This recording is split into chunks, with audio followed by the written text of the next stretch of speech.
Welcome to the Maintenance Community Member Spotlight series. Every episode, we'll get to connect with our very own community members and get a glimpse into their maintenance journeys. I'm Joanne, one of the maintenance community admins, and I'm very excited to chat with today's Member Spotlight, Fabio Andre Brand. Hey, Fabio.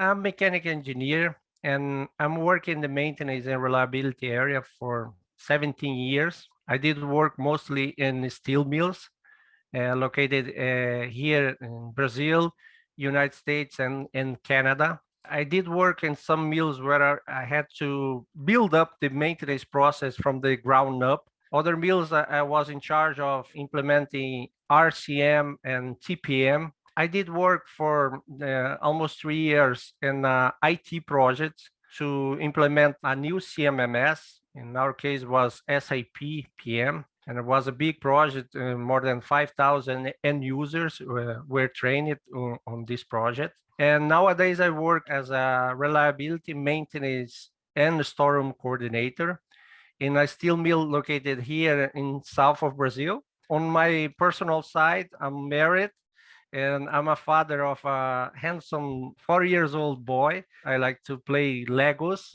with my son in my free time. I love that. Thank you for sharing that, Fabio.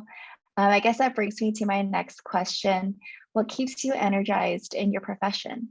I lead a team of 15 people on this steel mill. It's basically planners, predictive technicians, and storeroom clerks.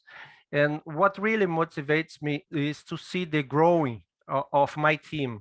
And of course, when the team works together with the same goals, with the same aim, the results are just wonderful.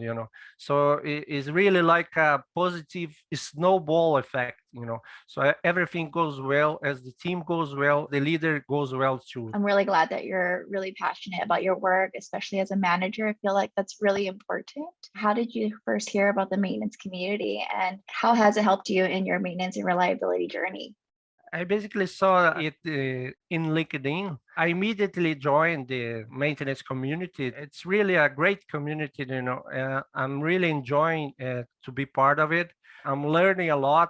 It really gives me a sense of belonging to something. Whenever I answer some questions for somebody all over the world, it's really nice to see that the people like that answer. It's really great. Thank you so much, Fabio, for those kind words. I'm really glad you've had a positive experience with the maintenance community so far. And so that brings to my last question. What's the best piece of advice you've ever received that you like to pass on to the maintenance community? When I started my career, a friend of mine once said, we have 2 years and 1 month, so we have to listen twice as we speak. So it really helped me a lot throughout my whole career because I tried to always be active listener. It really helped me all over my career to be a better leader, a better husband, and a better father too. That's something I can bring along with my life as well. It's to become a better listener. I'm really grateful to have someone like you in our community, Fabio. And that kind of ends our episode of the Maintenance Community Spotlight. And I want to thank our listeners for taking the time to get to know Fabio on today's episode. You can find both of us in the Slack group. And if you want to be in the spotlight yourself, simply become a member over in our Maintenance Community Slack, and you'll have a chance to be selected. Well, thank you again, Fabio. Thank you, Joanne, and have a nice night.